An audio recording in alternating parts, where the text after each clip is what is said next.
Welcome to Mad Woman, the podcast. I'm your host, Domenica Calarco. I can't wait to take you on this journey with me. Let's get started. I'm just going to start by saying welcome to Mad Woman, Jase and Ash, the team from Sabbi. Welcome to Mad Woman. Thank you for having us. This is so freaking exciting because this episode is going to go live. Can we add mad guys as well, though? Mad guy. There's a couple of mad guys. There's a couple of mad men, couple of mad guys. We're all a bit. Mad. I'm definitely going to annoy her. I can tell I've already cut her off straight away. And now she's like, no, keep going. I'm not like that. Okay, I'm definitely not. But this is really exciting, guys, because the reason that you are down in Sydney is because we're shooting our collab that we've worked on together. And we just got tattoos. We just had a tattoo artist come into Dom's house. Exactly. So this is pretty much all of my dreams come true in one day, really. Like I get to hang out. Not random, is it? Like all of my dreams came true today. We had a tattoo artist come to the house. We got matching tats. Excuse me. Well, I didn't. Well, there's always one rebel. Look. Get in for the content, doll. I got too many. You need to point to. Teamwork. That's our new bike again. It's called. We're in our own gang, but the Mad Hearts. We're a gang of positivity. Okay, that's what I'm gonna. Exactly, that's a good gang to be in. That's the kind of. I went on your website and I really loved the little message that you have like in your about you. So I'm just gonna read it out. Welcome to Sabbi, the brainchild of Jase and Ash, two Gold Coast locals who love fashion, fun, and a cold margarita. Sure do. Here at Sabbi, we are big on energy, so wanted to create a brand that balances resort wear alongside streetwear elements tied together with a bright and positive energy. Sorry, not attitude, but and that energy and attitude. Really, there's a lot of attitude. Your prints are hand painted by Jase to create a uniqueness in every piece, and that they are. Jase embarked on a mission to infuse life into fashion through his hand-painted prints. That's what I do. That's you do. Under the strict instruction from me of Ash. He can't be left to his own devices. A lot of mine wouldn't make it, so I need Ash to review it all and correct the spelling. The spelling I saw. We're not even going to go into that. Maybe at the end of this, but. Really, first and foremost, I just want to know what inspired you to start Sabbi. Like, I know the journey that you guys have been on, and it has been a long one, and you've had this like meteoric rise. Like, it's the rise of Sabbi it's well documented all over social media because when people aren't getting the t-shirts, they're complaining, and when they get the t-shirt, it's like they're part of this community and this family that we all want to be part of because you exude this energy and openness on your socials and people want to be part of that. So good vibes. Cool vibes, good vibes, amazing energy. And I feel like everyone wants to be your mates. Good. Especially yours. Well, there's enough. Well, I don't find I get many mates in this hat. Like, they get a little bit nervous. See, no, I think you're going to get way more mates. I don't know. I was walking around the city yesterday. When my dad sees you in that hat, I feel like he's going to want one. Okay. All right, maybe I'll keep the hat on. But it was honestly, we just wanted to bring fun back to fashion or something positive. Let's be real, though. We were sick of having to buy just plain T-shirts for like $24.95. We couldn't afford to buy all the branded stuff we loved. So we thought, let's make it. Do our own. I love that. So pretty much we make what we want to wear. Yeah, you make what you want to wear, and turns out with the good vibes. Everyone just loves the good vibes, exactly. The cool, the easy fit of the That's it. everything. They're so easy. We wanted easy to wear, comfortable, because I'm all about comfort. We've got kids, like life's going on. So we just wanted something easy and fun to wear. What was the journey from turning Sabbi into an idea? Because everything starts as an idea, a conversation, or whatever it was. What was that moment that turned it from an idea into an actual thing? Like, obviously, it's a long story and a long journey. Well, we were broke and I was sick of doing what I was doing and he was sick of doing what he was doing, and we thought, let's just take this chance. We sold everything and put it into sampling. I was selling clothes, like old clothes, anything we could find. Anything, yeah. So you were really invested in making this thing happen. Like you were like, we need to make this happen. We were after paying Woolworths, so we were like, we had like what are all those Afterpay? What's Zip Pay? We had them all maxed out. Do you know? I had at least 6 credit cards. You know, when you say that, I think that is so relatable, and I know that there are a lot of people struggling right now and people that can relate to that. You know, I was just chatting with some of my mum friends and how much they're struggling with just putting food on the table. They're not buying themselves fancy things. They're not going on holidays. It's so relatable. But having that passion and knowing you had something good here and the love that you guys had together, you were just not going to let anything get in the way of that. No. It was stressful. Jase doesn't stress. I'm a stress head, and I've always been paid week to week and just relied on that money to get me through. Yeah. So Jase is always like, it'll work out. And so he had to deal with panic, Ash, that was harder than working it out.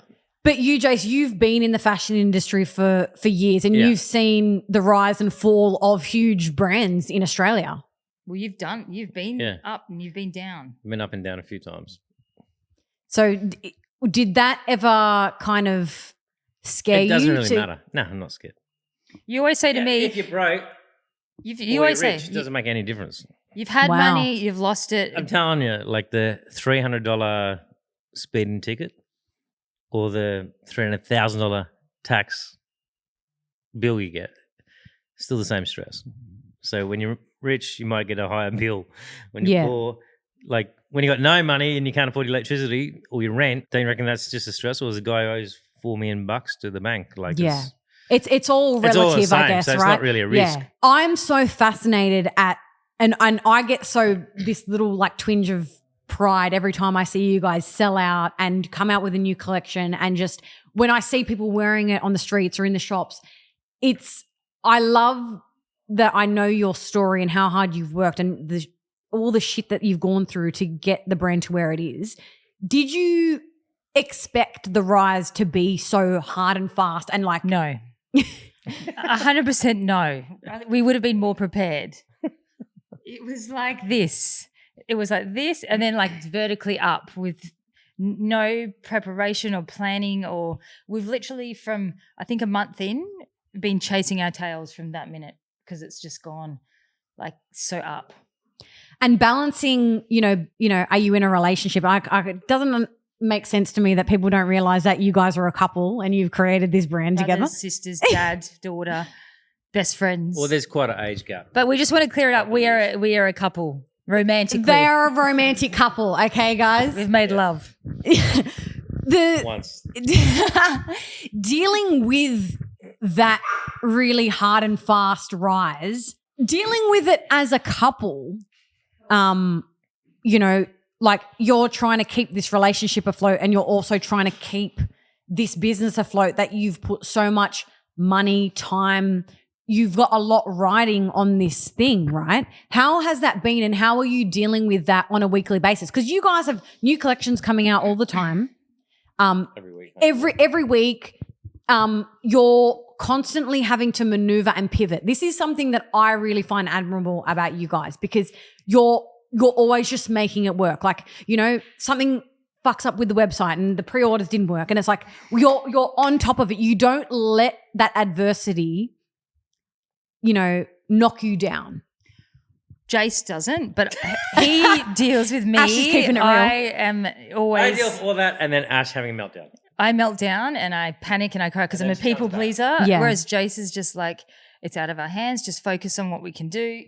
He is so calming and we're like yin and yang. So we work like that. If Jase was like me, we'd be fucked. Like, so he's so good. You're just amazing.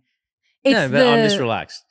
Yeah. He just sees the bigger picture. I know, we're doing our best. We're not saving lives as well. It's just like we can do what we can do. Yeah. And that's all we can do. Yeah. But it's so I admire your strength of like always just like, okay, if this is in my way, we're gonna figure it out. Like you don't ever let it beat you down. I think that there's something that really I look at and just go, wow, you know, it's really admirable. So I think the key is there's 100 things going wrong. Work on one thing, get rid of it. Next thing, get rid of it. Yeah. So if you look at all of it, tick stuff you'll off go back the list to bed. and just You just got to keep. Don't worry, there's 100 things. Don't worry about it. Yes. Fix that one. Now the next one. Like me stressing about the weather and freaking out that we weren't going to get there, but here we are. And it's happening. It's going to be amazing. And it's happening. We were talking about this before, and it's the one question you get asked a lot. What is the meaning behind Sabbi? We need to hear it here and now. It's so boring. I'll let Jase take the reins. And it's probably sick of being asked this question as well. Because people expect something great, but it's shit. It's not shit. It's just simple. Because Ash and I always have a big plan. Yeah. So one night we had to come up with a name straight away that you get .com.au. We needed a brand name. Yeah. Try and do that really quick. We did lightning bolts. That was our little thing. That's why I've got a lightning bolt in my ear. Okay. So that's why it was an S. So it had to have an S in there for a lightning bolt. Even though we never. And doing art, I like to have double letters in the middle. Okay, so there really isn't anything. No, this is how. It's just like this works. It looks good. So we go S, and then we started just writing anything with double letters in the middle. And then you've got to Google the meaning. And then see what its meaning is. There's something wrong or with if anyone has it on a website, and so that's all it was. So what came first? The idea of doing a clothing range, or you coming up with a name and going, this is a cool name? No, that wasn't cool. We did. I'm going to let you know exactly how it happened, okay? Yes, please. Because we needed to get into the fashion business. We didn't have any money. So we saved up $2,000. We ordered linen printed fabrics. Wow. And then they looked shit. So then we invested another $2,000, more fabrics. Look shit. Well, guess what? I spent all day, every day, drawing more prints. We'd sit around the table and go, not that good. Kept going. We had a whole rack, probably 12 grand's worth of stuff. Wow. That we never touched. And then the margarita shirt. So this is the reality of starting a brand. Well, in actual fact, to be honest, so I was just drawing prints, and Ash is like, oh, you should put a meaning on the back, and then I thought if you could put a saying on the back that looked cool. That looked good, and that was meaningful to people, they would take a photo, and it would get out there. Posted to Instagram, and because we had no. Because it had a meaning, not just a print. It was a meaning and a print, but also we thought we don't have money for marketing, but this could be a help to market. So that was you thinking in your marketing brain, okay? Because look, realistically, you started from scratch from the bottom.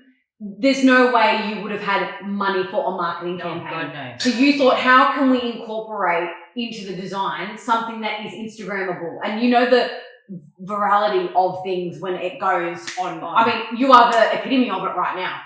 And we also thought if it was something, because we're Jase especially very positive, and I'm about positive quotes, they can change my mind. So we send each other quotes every day. And that's how our relationship started. So then I was like, if we can send quotes that touch people and put them on a shirt, then that would be And then also we like all over prints, so I was like, can we draw a print, put the quote with colour? So we had the name Sabbi, we did the margarita shirt. It come through. We didn't know how good it was. We looked at it and we go, oh, it looks pretty good. Yeah. No, it didn't. I opened the box and I knew. I put it on. All of a sudden now you know. We have this video and it's of Jase opening the box, and he's like, he was cutting the box open, the sticky tape. He's like, let's just hope this is going to clear up 10 grand worth of credit card debt. And that was the thing we pulled out. We'll send it to you. Yeah. And then I would actually love that, because we can put that into this. That would be incredible. I just got shivers, by the way, when you said that, because the slog to get there of doing shit that's nah, it's not it, and then you have this moment where it's almost like, please God, can this be it? And we nearly went with these 2 shit prints. Remember? Yeah, because our friends are going, just do those prints. Just do those prints. I'll buy them. And we nearly did it, but we didn't feel good about it. And I'm so glad we didn't. So then the next step is you've got to book a shoot. Yeah. And we know how much shoots cost. They're not cheap. No. So we booked this shoot, and then we didn't know the photographer. We don't know the model. Put more money on credit card, I think, to do that. Yeah, I'm pretty sure we maxed everything out to pay for the shoot. Wow. And then... Do you still have those photos? Yeah, and they were amazing. And then that team we worked with then, Tilly, Andy, still the same. So Tilly was on the shoot for day one. Very first. Oh my God. We're like, who's Sabbi?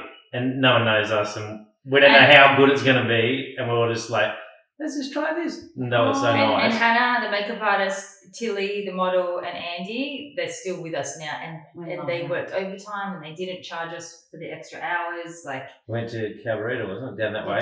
And then... Rocks. On Rocks, because that's all good forward. And then... On Rocks, couldn't afford a location. Yeah. And then... What happened? Then I sold my boat. That's another to further fund... I had my boat sold for 55 grand, which would be enough to get the first orders. Yep. Then that deal fell through after I'd ordered all the fabric and said to the guy, no worries, yeah, deliver it. It's fine. I got 55 grand, do the order.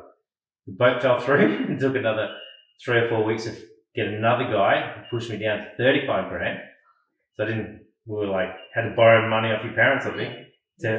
So we had to order the stock, borrow the money off my mum, and then we got the shipment in. How many days, and then Celeste hit it? I think it was a month. This is the story that I really think needs to be told, and it is so incredible. I feel like I've heard this now twice, but every time I get goosebumps because it is not only the power of social media, but I just think how impactful that print was and how much people actually were just like, wow, this is unique, this is fresh. You just like ticked every box. But let's talk about Celeste Barber because... before we get to Celeste... Yes. So I was working part-time as well with my sister. Yeah. Brisbane, driving to Brisbane, selling taps. Wow. Meantime, I said to Ash, you have to... And you know how much Ash loves ringing and selling? I'm awkward. She cannot handle it. And I said... You're like me, Ash. I can't deal with it. She can't do it. I can't. It's so bad. I'm so awkward. People go, that lady was weird, we'll never buy from her. So she sends out our shoot, which is put everything into. Yeah. 100 emails every day. Get an average of 5 or 6 shops. We'll come back after 100. Not every day. That's all we got the first, my Week or file. something. No, Yeah. the first, that was it. Okay, we got 5 or 6 shops. Yeah. And then I'm going, that's great, babe. That's great. Like, if we do it again next month, we get another 10 shops and then keep going. And then I had this feeling like Celeste would like linen and she would look good in that. She'd love that. Wow. And she's so a local. I just thought, do you know what? She's not going to ever wear it. There's no point. Then I was like, fuck it. I'm just going to, because I don't know if you can say this, but you just can Google her address. It's on. Yeah, we'll cut that bit out. But yeah, it's just, we don't have to say how you got the address. But I just thought, fuck it. I'll just do it. And then I sent it, and I'm not joking because she lives not too far away from us, next suburb. The next day I'm laying in bed with my kids. Jase wasn't home. And I'm looking at my phone and it says, Celeste Barber mentioned you in a comment. And I was like, what the fuck? And then I tried to call Jase. He didn't answer. I tried to call my best friend. She didn't answer. And then so I'm running around the house and my kids are like, because they're 8, or 7 at the time, looking at me like I was a crazy woman. But I was like, and then finally Jase called me back. I'm like, Celeste Barber just posted us. And we didn't have very much stock. So he's like, we probably had 50 pieces. Put it to pre-order. So then I'm just whacking away at the computer and it just ching, ching, ching, ching, ching. It was just crazy. So that moment that Celeste posted, you were like, oh my God, put it to pre-order so at least we can still keep getting in those sales. From that moment, once all the orders started going out, people started receiving their orders. Yeah. They started wearing it. What was it like from that moment, the first collection? People started wearing it, people started posting about it, I'm assuming, right? When was the moment that you thought, okay, this is actually viable, we can do this now, we've got customers, we have people that are wearing our product? Well, so then one of our first stockists that backed us, which is called Jumbled, we love you Jumbled, like they backed us from day one. They look after artists. So she's very artsy and they're just amazing. Then she had already said yes to us before Celeste, and then I don't know if it was a week or 2 later, she got the stock and put it up, and they have quite a reach as well. Yeah. And then since that moment, all the shops that we emailed, who didn't reply, then they started replying. So wow, it was like. Then we got like 60 stockists straight away. Yeah. Plus.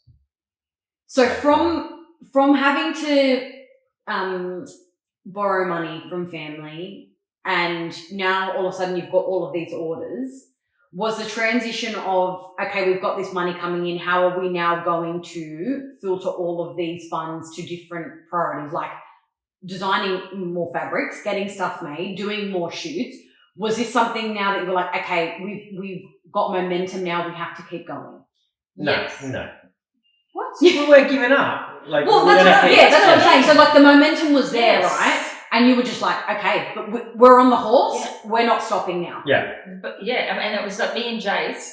But then it was me and Jase. Plus we've got young twins, and then we've got you were still working your other job, and then it was like the emails. I used to have to get up at 4 a.m. to do the emails with all the stock. Yeah, I was about to ask, where was all the stock? Yeah, lounging in front of the TV. Kids' room. The kids were everywhere. And then after that, we grew to like a little container at the back. But then it was just me and Jase, and I was just getting too swamped with returns, everything. So then we got on one of our best friends' lease, and then that was an exciting moment, getting on one like staff member. Wow. Yeah. That is wild. That you guys really, it was from your spare room. Yeah, really. It is. We got the videos. It was all. We had to move like 20 boxes to watch TV. Yeah, and then we put them back back up. And then put them back so you can walk in the house to have breakfast, and then. Then we got down the sides of the windows, and then hallways full of satchels going out, and then we couldn't move in the house. We got a container that filled up. Then what year was this, by the way?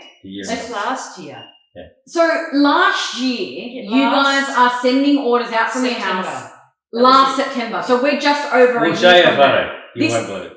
That's what I mean. Our shipments were like 15 cartons. But that's why when this is wild, guys. That's why we are struggling to keep up, and not a lot of people understand, because this this growth in a year is crazy. So it's just hard to keep up with. If people really put into perspective that just over a year ago you guys had stock in your house, had to move boxes out of the way to watch TV, to being now the most in demand Australian fashion label, I'm going to call it, because you are. I mean, I have people DMing me, like, from having modelled in your shoot, the Motorcycle Club shoot was just insane, guys. That day was magic. But, like, I get DMs every time you guys launch. Oh my God, Dom, this is amazing. Like, I just missed out on stock, but I'm waiting around for the next one.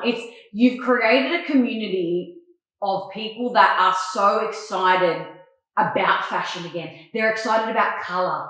They're excited about being part of a community. And that is the best part. We get the most beautiful DMs from people saying that they lost themselves, and then they've now found themselves wearing our clothes again because of the colour, because of the sayings, and that. Plus, like, guys and girls can wear it as well. We didn't want to just. Yeah.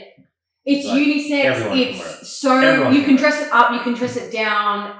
There's something to be said about colour coming back into fashion. I think the Australian fashion world has kind of done a bit of a weird thing. Neutrals. You know, Neutrals, it's blacks, whites, browns, linens, like dish. Beige. I mean, dish. I just see it everywhere. It's like linens, beige. There's been this transition to, I don't know, kind of that what's that fucking trend where everyone like dresses like rich old money, whatever that bullshit is. It's like, it's very boring. I find we've lost ourselves in our way of dressing, and I think people tend to forget how you present yourself to the world actually affects your mental and like your happiness. Yeah, 100%. And so injecting a little bit of colour, a bit of fun, a bit, a fun saying on the t-shirt, like it's a conversation starter as well. Like I've had people stop me in shops being like, oh my God, I love your t-shirt. Can I ask where it's from? And then I have other people coming up to me, saying, oh my God, I saw you in the shoot. I bought that t-shirt because of you. And just how much people are in love with your designs, Jase, I think just hats off to you. Huge hat. Big hat off. Big hat off. Thank you, man. Constantly, I guess, coming up and being inspired.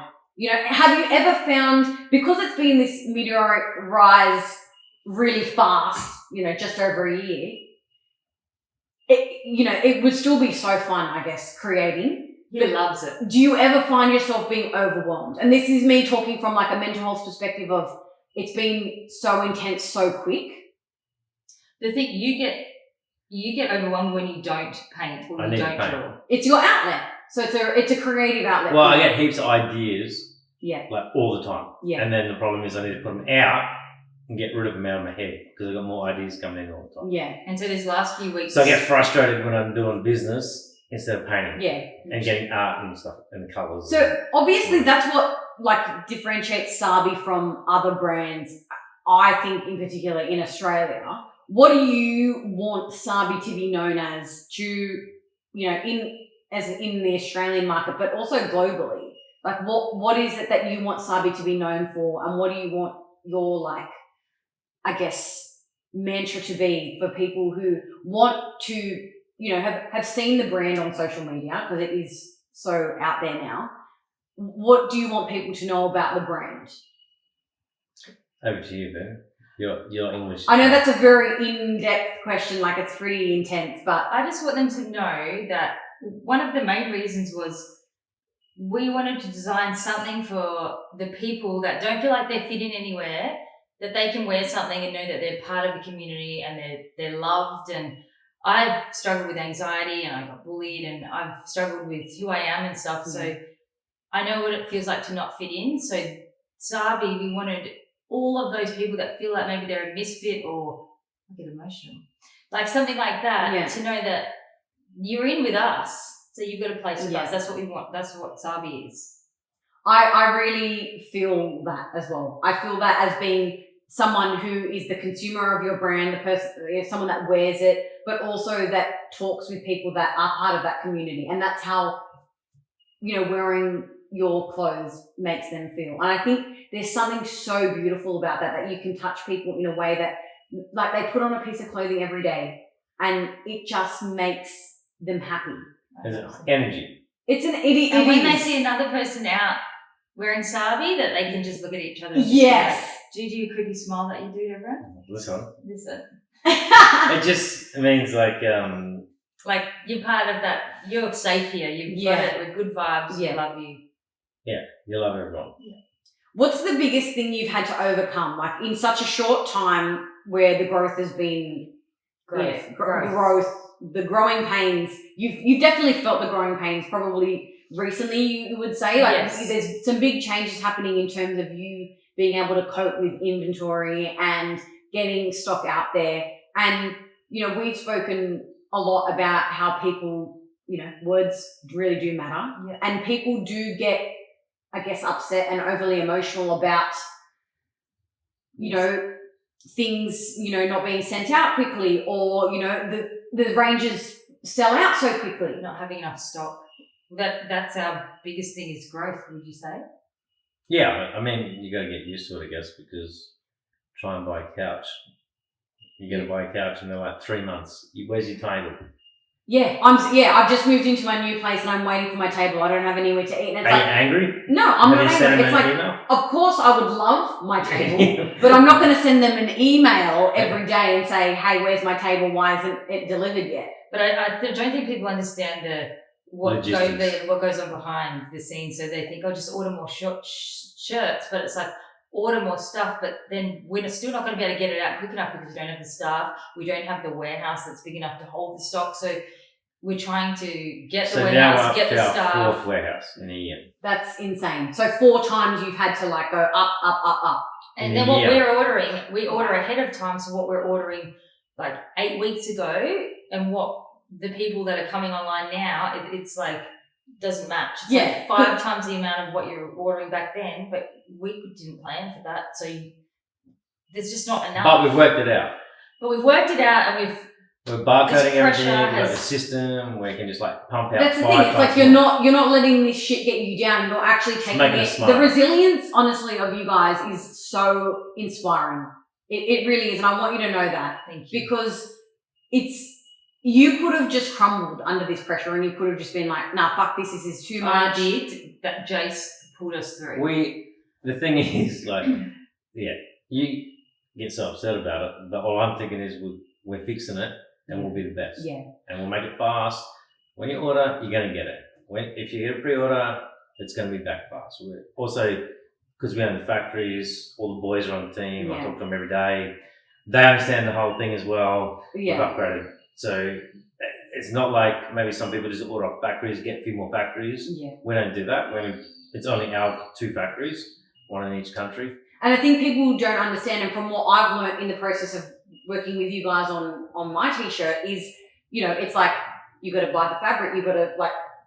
We buy the yarn. The yarn, exactly. They actually make the fabric. That's the thing that is wild to me. Like in Bangladesh, you don't just go buy the fabric. You buy the yarn, knit it, make it, dye it, cut it, print it, pack it, sew it, pack it, send it out to Australia, and we try and do that in 14 days. So I think people really, the people that are emailing and are upset that the product isn't here yet, that process of the yarn, like making the fabric, dyeing it, printing, packaging it, shipping it, like this takes time. This isn't just a one and done thing.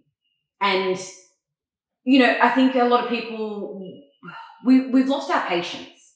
And, you know, I find myself getting impatient with some things that sometimes if you're at the cafe and there's a long line, it's like, oh, I just want my coffee. I want it now. We are in this want it now society. Yeah. And I think when it comes to being part of this community, this Sabbi community, I think realizing that you're waiting for something that is going to really add something to your life and that's going to make you happy. Once you realize that, I think that should all kind of fall away, because knowing all of the processes that get you to the product in your hand at the fact, like in your warehouse, and then shipping it out, people you would hope they would understand. Yeah, and also you got to. This is what I always said to Ash. You've got like say 100,000 people out there, then you might get 50 emails today. Out of 100,000 people out there, you get 50 emails. And it's not that many, but and also we don't know what they're going through as well. Yeah. And so they wanted it for a special event or something. So or had a shit day. We understand as well that they want it and they're not happy about it. Of course. But we all do it. You as a brand, like I know how much that, like, it's always the case. You know, you've got all of these amazing comments. You're making people happy and they're loving what you guys are doing. But it's those negative ones, because it plays on your imposter syndrome. I know all about this. It plays on your insecurities about the things. It's like, of course you want to get the product out there. Of course you want these people. I hate disappointing people. So that is the hardest thing. When I see the negative comment, I'm like, think about it. Whereas he can just be like, we'll do it. We're fixing it. I guess that question plays into, though, what is the most rewarding part of running Sabbi? Because I think, you know, we focused on, like, there are negatives, and of course, you know, people are going to, you know, be unhappy with certain things and waiting and, you know, being impatient. But what is the most rewarding part of doing all of this? It's the messages or the photos we get sent where they say that I found myself again, I lost myself along the way, and then these clothes have helped me find myself. I feel a bit more like myself. That's what I find the most rewarding thing. No, I like building something. Okay, so build a community. Because what you don't understand, when you buy a t-shirt, right? We have, say, in Bangladesh, we start off with 25 people or something. Now there's probably around about 100 sewers working there, 100 people. Wow. And then they all support their families. Yeah. So in actual fact, the 100 is actually probably supporting 4. So there's 400 people relying on Sabbi there. In China, we're a lot bigger. China probably go out 1,200 people. So there's probably, in the whole reach, probably 1,800, 1,800 people living off Sabbi right now. Yeah. So plus all the fabric supplies, plus accessories, you're building something. Yeah. So. And Jase owns the factories, and his best friend is Billy, who lives in China, and his family all work at Sabbi. So it's like one big family. Yeah. So it's not like we're there like getting 20 factories, screwing the price down, working against each other. We actually pay over the normal factories. So everyone's making more money than they would in another factory. They all want to be behind us, back us. That's why we get fast turnarounds. Yes. Because you put out so many styles. Yeah. You pay your staff well, and they return you with that fast turnaround and being able to produce, you know, quality garments that. Yeah. So, and it goes all the way down the line. So like we do more shoots and more models you know. And we meet nice people. Yes, we make friendships. And it's a community more than a that it's more than a t-shirt. It's more than a fashion label. It is a movement. I think at the end of the day, it really is. Okay, so let's get a bit personal now, Jase. Let's get a bit. I'm really curious about how you guys navigate through this, working together and being each other's significant others. And not killing each other. Yes. I'm fascinated by this because, you know, I think, you know, a lot of people listening have ideas of wanting to start a business with their friend or with their significant other. What's some advice you would give to people that are, you know, wanting to delve into business dealings with? I think it's honestly, if there's two hotheads in the relationship, it's probably not going to work. If there's a calm one and a fiery one, or a panicker and a relaxed one, that works better. But you are so calm. I don't know if it's because he's older than me, but nothing really phases him, and he knows how to deal with me. He knows how to massage me to not be so panicked. I need some of that energy because, that's the one thing that, you know, I guess we've all got two sides, but I think sometimes the side of me that gets overwhelmed and panics likes to take over a little bit more. Yeah. And I guess I'm lucky now to have someone in my life that does that for me too. That's good. Because and I take it out on him as well, but he just sits back. He just lets me lose my shit, and then you just sometimes you just have to lose your shit. Oh gosh, right? you do. And you gotta every day. No, you don't. So, lately, it's been quite a lot because I've been stressed, but I'm usually dealing with the stress. How do you keep the spark alive? Like dealing with the stress, dealing with. You have heard him. He fucks around nonstop. He makes me laugh. He makes you laugh. That's what he does. You make everyone around. The thing is, right? Yeah. It's because she's so pretty. Oh, stop it. Then stop it with your bullshit. She's the hottest girl on the planet. So when you got the hottest girl on the planet, then when she goes fiery, you just go like this and just shut the hell up. Yep. And you let her rant and she raves, and you're going to go, yeah, she's going to understand that this is not going to work. Just calm the hell down. Yeah. And then because you know what? Guess what? We can fix it, but we don't have to yell about it. So it's about having that foresight to know that, yes, you will get through that tough period, but also you're going to have the capacity to actually apologize and say, yes, I understand. I was overwhelmed. It was crazy. I don't think straight. I snowballs, and he's just calm down. And I think if you both know how each other work, then you can. How do I work then? You do get angry. There's only one thing that makes me angry is when you. That's false. Get out of control. When your petrol tank's on low, you're stressed. If I'm driving and you say turn left when it's right, and I cut off on cars. the 5-lane freeway on the way here. Okay, that does upset me. Yeah, a little bit, but I try and not show it. As long as you can come back together and say that you're sorry, and also have some time away from business to keep the connection alive, which has been hard lately. But coming up here yesterday, we had 5 hours off, and we just laughed and laughed, and then I think that's pulls you back together. Plus, it's very hard to have date night on light and easy. Yeah, how do you? Also, I'm waiting for your sponsored content with Light and Easy. If you want, give him a discount code or something. Can we get a discount code for fucking Light and Easy, please? Otherwise, I'm going to have to switch. These abs aren't just drawn on. Yeah, that's right. Check out those abs. Wow. That's Light and Easy. I mean, where's your $1 million deal, to be honest with you? I don't want money. Oprah got her fucking Weight Watchers shit and all of that. Seriously. I don't want money. I just want them to take their white boxes away from the front of my house so everyone in the street knows I'm on Light and Easy. Do they not recycle their own boxes? Yeah, but I live at the front door, so everyone who drives past goes, that guy's on Light and Easy. So it's you screaming, I'm on Light and Easy, yes. I'm starving, and next year, Sabbi, we'll have very tight-fitting men's singlets. But the great thing about you guys being down here, I got to introduce you to Twisted, so you're going to get on those. Their macros on Twisted are phenomenal. Yes, and you're not going to be missing out on anything on taste, creaminess, all of the things. Trust me, because we have ice cream every night for dessert. That's one thing you've not scrimped on with Light and Easy. I did it first month. You did actually. He was really good. I had to sit there and watch her But I eat a whole bowl of tracked ice cream. macros for like 3 years, so I know.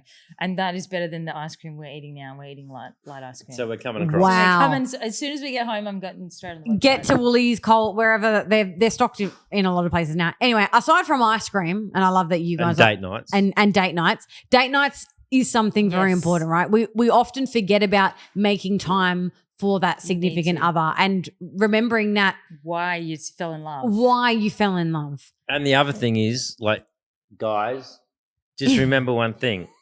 When the girl says, yeah, don't waste your money on flowers. Yeah. Buy triple the bunches. Yeah. All right? Yeah. I've been told, what'd you buy flowers for? You're wasting your money. And then he walks in with them and I'm like, oh, I love them. There is something like, of course, I can buy my own flowers. That's great. Same. But it's not the same as when especially a man. When it's surprise, like you're not expecting it. Well, do you know what Jared does? He every so often will just rock up with a box of Lindt chocolates.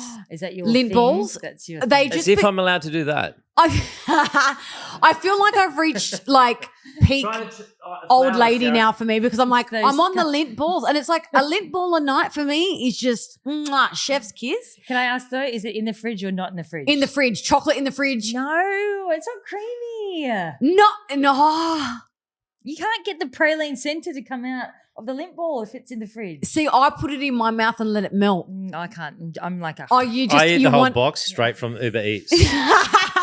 and what do they add to that price? Honestly, a box of Lindt balls on Uber Eats. What's that sent you back? They're not on sale on Woolworths on Uber Eats. No, nothing's on sale on that. Because I ask him, this is the control freak in me. He'll rock up with a box of these Lindt balls, beautiful, and then I say, I hope you got them half price, babe. Because they are expensive. Because they're expensive, and Are they, Jared? No. Were they half price? He's in finance. If he doesn't know this question, he'd never get into fashion. Well. Oh, that's right. You're a smooth talker. He is a smooth talker. He knows the way to my heart in many ways than one. I want to ask before we move on and wrap this up, what is one thing you wish you knew about the business of running your own business, but also fashion? What's something you wish you knew before you went into it? And what would be something you'd tell your past self? Here's the thing. You don't want to know too much because then you won't do it. Yeah. That's a good one. So my thing is, if I knew how hard it was to open a factory, 100% I wouldn't have opened a factory. Yeah. Don't you agree? Yeah. If we knew how hard it was. I would tell myself that when you think you're going to give up, to keep going, because that's usually when you get a breakthrough. So when I'm having my meltdowns and I've said, let's close the business like 20 times, then usually something good happens. So I just tell myself that there's going to be a hard time, but probably a door will open. Or here's the problem. Normally that is like the meltdown, and I'll be like, wait. And then she's like, no, just shut up. Exactly that. I say, you're going to shut it, and then the next week, your whole life could change. But you've come so far, just wait. And then what happened? And then it does. One of the things I learnt this year from my time spent in hospital, we had this incredible counsellor, Amy, and she really drilled into me the improve, don't prove, and that's the saying that's on our T-shirt. But she spoke a lot about the victim mentality and a creator mentality, and that's something that it really was an aha moment for me, because when you are going through struggles and you are tested, it's really easy to lean into being the victim and woe is me and just pulling out and being like, no, I can't do this. That's me. But instead, that's the moment that your resilience is shining through and is like, no, you can do this. And when you actually do push through that. How good do you feel about yourself when you come out? It's not only the best feeling in the world, but that's the way that you build up your resilience. Yeah. And resilience is something that you can always, it's like that muscle that you can, a lot about muscles, Jase. Like you got to flex those muscles to help them to grow. Around the buffet. Yeah. But it really is, right? And I mean, you, instead of being a victim, you take a different road and you go into being a creator and you take that in your stride. I think that's something that you guys have done, and I'm so glad that you decided to come on Mad Woman and sit down and talk with us about your story and how, it was fucking hard, right? Because I think people are going to listen to this and go, oh my God, like not only have they been through a lot, but they got through a lot. We did, didn't we? And you did it together and you did it with laughter and love and just. That's the key. You've got to be able to laugh at yourself. Yeah, and you can't worry about it. You can't take yourself too seriously. No, I think the moment can't. you let go of all of that shit, you really, you start to see your true, like, authentic self, and you live in that. Exactly. And it's never that bad. There's always someone worse. You think it's that bad, but then that makes you. Yeah. So you think that is the worst thing that ever happened, but if that didn't happen, then you wouldn't get down that path. So at the end of the day. Or you think that the worst thing ever is the worst thing and you're never going to get through it. But sometimes that bad thing puts you on the path for something. I truly believe that wholeheartedly. I think some of the worst things happened to me this year and I thought they would be the end of me. And then they've pushed you. And can be the best thing. Yeah. And it was the best thing. Like some of the worst things that happened to me this year, whether it be fallout of friendships, were, almost like losing my business and, everything that I've worked hard for. All of those things got me to where I am here today. Exactly. And I wouldn't have it any other way, because not only did I build on that resilience, but I learnt so many lessons. Yeah. I think that's the real beauty of, making your way through adversity, because the only way out is through. Well, and the other thing is you don't have a lot of time. Yeah. So if you've got all your time, don't waste your time talking about the past. Just spend the time on what you're going to do for the future. Yeah. And then you'll be flying in no time. I love that. Thank you guys so much for being here and chatting to the Mad Woman community. And I just wish you guys could watch the drive back to Sydney from here. In the dark, it'll be interesting. Put the spark back. You won't get any Sydney traffic. That's a plus. I don't need Sydney traffic. I just need to know which is left, right lane, and not the third or fourth tunnel exit. Hey. But we'll work it out. It's okay. Thank you guys. Thanks. I love you. Thank you. We love you too. Dom is a fucking legend, and if anyone thinks otherwise, she's a fucking legend. Mm.